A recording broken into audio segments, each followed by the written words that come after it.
اب آئیے لیلۃ القدر، انا انزلناہ فی لیلۃ القدر، اس قدر سے مراد کیا ہے؟ اس کے ضمن میں تین آراء ہے کہ جو ملتی ہیں، دو بہت مشہور ہیں، تیسری ذرا ایک شاذ رائے ہے، لیکن یہ کہ بہرحال وہ بھی میں چاہتا ہوں کہ آپ کے علم میں آ جائے۔ قدر سے مراد ایک تو یہ ہے کہ یہ تقدیر الامور، یہ گویا کہ تقدیر کی رات ہے۔ لیلۃ القدر یعنی وہ رات جس میں تقدیر الامور، تمام معاملات جو ہیں ان کا معاملہ طے کر دیا جاتا ہے۔ تو ایک رائے تو میں نے عرض کی کہ قدر سے مراد تقدیر، کہ یہ رات جو ہے تقدیر الامور کی رات ہے، تمام جو امور ہیں ان کے مقادیر، ان کی تعیین، ان کے بارے میں اللہ تعالیٰ کے احکام جو ہے ان کا ایشو ہو جانا۔ ایک رائے یہ ہے کہ یہ قدر سے مراد ہے قدر و منزلت، اونچا رتبہ، علو شان، منزلہ اور شرف۔ اب اس کی تائید ہوتی ہے، معلوم ایسا ہوتا ہے کہ یہ دونوں باتیں تو بیک وقت جو ہے مراد ہیں، اسی لیے میں نے کہا یہ دونوں اقوال بہت مشہور بھی ہیں، اور میرے نزدیک یہ دونوں ہی اس میں، یہ ذو معنیین لفظ کے طور پر یہاں استعمال ہوا، یہ دونوں ہی مراد ہیں۔ یہ رات خود اپنی جگہ پر بھی بجائے خود، جسے ہم کہتے ہیں بجائے خود بھی بہت قدر و منزلت کی رات ہے، اور اس شب میں 1 سال کے معاملات جو ہیں وہ فرشتوں کے حوالے کر دیے جاتے ہیں۔ اس اعتبار سے اس کو کہا گیا لیلہ مبارکہ،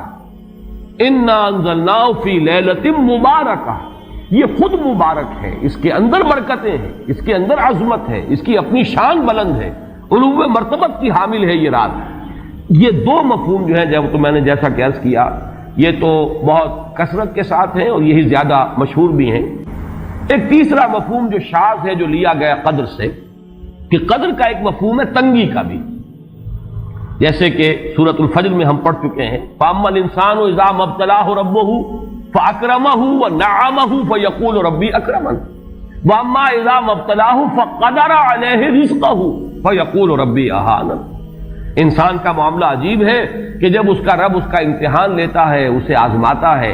نعمتیں دے کر، عزت دے کر، تو کہتا میرے رب نے مجھے عزت دے دی، اور جب اس کا رب اس کو آزماتا ہے اس پر رزق کو تنگ کر کے، تو وہ کہتا میرے رب نے مجھے ذلیل کر دیا۔ تو یہاں پر جو تنگی کا مفہوم ہے قدر میں، تو ایک مفہوم یہ لیا گیا ہے کہ یہ لیلۃ القدر لیلۃ الضیق ہے، اور یہ اس لیے کہ اس زمین پر اتنی کثرت سے، اتنی کثیر تعداد میں فرشتے نازل ہوتے ہیں کہ تنگی پیدا ہو جاتی ہے۔ اب اس کے بعد سوال پیدا ہوتا ہے کہ یہ رات جو ہے مخفی کیوں رکھی گئی؟ تعین کے ساتھ کچھ معلوم نہیں یہ رات کون سی رات ہے، کون سی رات ہے، اس کا جواب تو میں بعد میں دوں گا کہ اس میں جو آراء ہیں مختلف، لیکن یہ کہ اس کو کیوں مخفی رکھا گیا، اس پر کچھ پیاری باتیں ہیں جو مفسرین نے کہی ہیں۔ پہلی بات تو یہ کہ جتنی عظیم چیزیں ہیں ان سب کو مخفی رکھا گیا۔ قیامت کب آئے گی؟ مخفی ہے، آئے گی یہ یقینی ہے، کب آئے گی؟ یہ تو ان امور میں سے ہے کہ جس کا علم نبی اکرم صلی اللہ علیہ وسلم کو بھی نہیں دیا گیا، جبرائیل کو بھی نہیں دیا گیا۔ چنانچہ حدیث جبرائیل میں واضح طور پر الفاظ موجود ہیں، وَمَا الْمَسْئُولُ عَنْهَا بِأَعْلَمَ مِنَ السَّائِلِ، کچھ معلوم نہیں، نہ سائل کو معلوم نہ مسئول کو معلوم قیامت کب آئے گی۔ اسی طرح بعض روایات میں جو آتا ہے اس میں اعظم، اللہ کا ایک نام ایسا ہے کہ اس کے واسطے سے اللہ سے جو بات مانگی جائے وہ رد نہیں ہو، لیکن وہ کون سا نہیں بتایا گیا۔ اقوال ہیں، اندازے ہیں، حی و قیوم پر زیادہ، الحی القیوم پر زیادہ لوگوں کا جو ہے وہ اجماع ہوا ہے، لیکن یہ کہ یقین سے نہیں کہہ سکتے۔ تو اسی میں اس کو بھی نوٹ کر لیجئے کہ اس کو مخفی رکھا گیا ہے لیلۃ القدر کو۔ لوگ زیادہ سے زیادہ محنت کریں، زیادہ سے زیادہ مشقت کریں، اس کے لیے جو بھی اس کی قدر و منزلت سے کسی درجے میں آگاہ ہے، وہ اگر معین ہی ہو جاتا کہ ایک شب یہ ہے تو پھر تو سب کے سب اس رات میں محنت کر لیتے، باقی راتیں جو ہیں وہ پھر سونی اور ویران گزرتی۔ لیکن یہ کہ مطلوب یہ ہے کہ زیادہ سے زیادہ راتیں آباد ہوں، زیادہ سے زیادہ راتوں میں ذکر ہو، عبادت ہو، دعا ہو، اس لیے اس کو مخفی رکھا گیا، یہ حکمت ہے۔ اس میں بھی ایک عجیب نکتہ ہے جو امام راضی رحمۃ اللہ علیہ نے بیان کیا ہے، اور حوالہ اگرچہ نہیں دیا اس حدیث کا، لیکن ایک روایت کے حوالے سے بات بیان کی ہے کہ اس کے ظاہر نہ کرنے میں بھی اللہ کی ایک شفقت اور رحمت ہے بندوں کے حق میں، اس لیے کہ اس کی قدر جتنی زیادہ ہے اتنی ہی اس کی ناقدری پر سزا ہوگی۔ اگر معلوم ہو کہ یہ شب ہے اور اس کی ناقدری کو انسان کرے تو گویا کہ پھر وہ اتنا ہی زیادہ مورد عقاب اور مورد سزا بن جائے گا۔ اس کے لیے ایک بڑا پیارا واقعہ نقل کیا امام راضی نے کہ حضور صلی اللہ علیہ وسلم حضرت علی رضی اللہ تعالی عنہ ایک روز مسجد میں داخل ہوئے، ساتھ ہی آئے ہیں، دیکھا کہ ایک شخص سو رہا ہے، نماز کا وقت ہو چکا تھا۔ حضور نے حضرت علی سے فرمایا کہ اسے جگا دو، اسے ہوش میں لے آؤ تاکہ یہ وضو کرے، نماز کے لیے تیاری کرے۔ حضرت علی نے امتثال امر کیا، جا کر جگا دیا۔ لیکن پھر ایک سوال کیا حضرت علی نے کہ حضور آپ تو خود نیکی کے کاموں میں بہت سبقت فرمانے والے ہیں، سباق بالخیر یہ لفظ آئے، سبقت کرنے والے بہت کثرت کے ساتھ، تو آپ نے یہ جو ہے یہ کام خود کیوں نہیں فرمایا اور مجھے کیوں اس کے لیے آپ نے حکم دیا؟ آپ خود بھی اسے جگا سکتے تھے۔ آپ نے فرمایا کہ تم اس کی حکمت کو سمجھ لو، میرے جگانے پر اگر وہ نہ جاگتا اور انکار کر دیتا تو کفر ہو جاتا اس کے حق میں، اور تمہارے جگانے پر اگر کوئی تساہل سے بھی وہ کام لیتا تو وہ کفر نہ ہوتا۔ تو یہ ایک فرق ہے کہ اللہ تعالیٰ کی طرف سے ایک شفقت ہے کہ حضور صلی اللہ علیہ وسلم جگاتے اور کسی درجے میں وہ انکار کر دیتا۔ کبھی ایسا بھی ہوتا آدمی نیند میں ہے اور وہ کہتا جاؤ جاؤ مجھے آرام کرنے دو، تو اگر میرے ساتھ یہ معاملہ ہوتا تو وہ کفر کے درجے کو پہنچ جاتی بات، لیکن اگر تمہارے ساتھ یہ معاملہ ہو بھی جاتا تو اس درجے شدید نہ ہوتا۔ تو گویا کہ حضور نے اس شخص پر شفقت کے اعتبار سے یہ شکل اختیار کی کہ خود نہیں جگایا، بلکہ یہ کہ حضرت علی رضی اللہ تعالیٰ عنہ کو حکم دیا کہ اسے جگا دو۔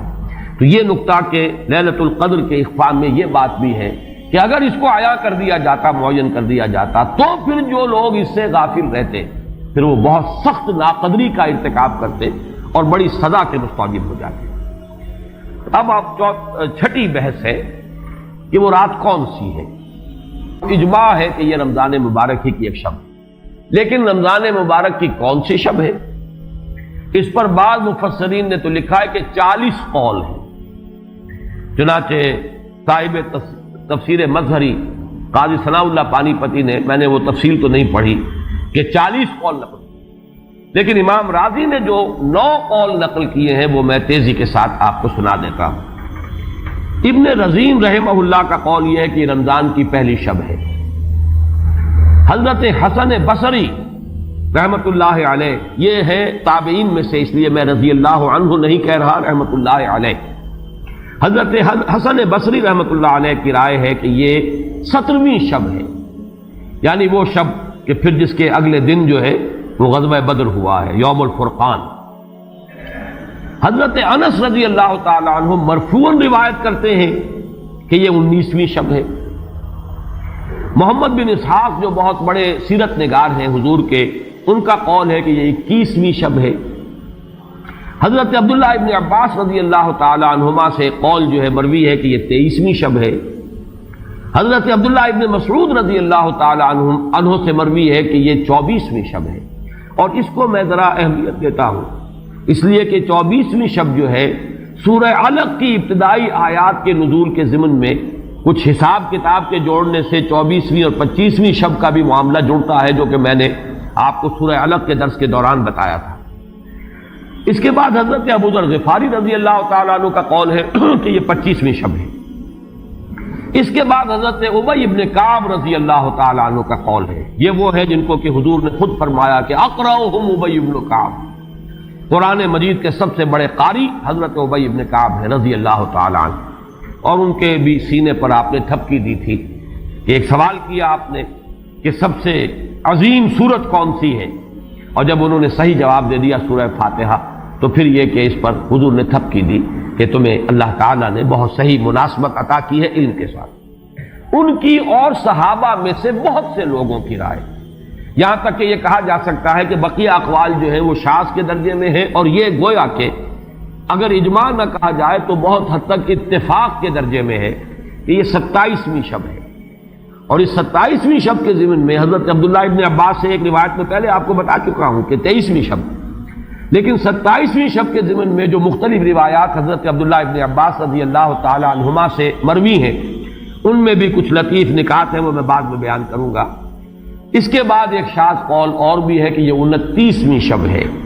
تو یہ گویا کہ 9 ہیں اقوال، جن میں سے بعض جلیل القدر صحابہ کے ہیں، عبداللہ ابن مسعود، ابو ذر غفاری، ابن عباس، ابی ابن کعب،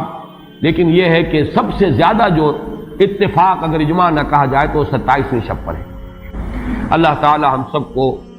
یہ لیلہ قدر اور لیلہ مبارکہ جو ہے اس کی برکات سے اور اس کی قدر و منزلت سے اور اس کے خیرات و حسنات سے متمتع ہونے کی توفیق عطا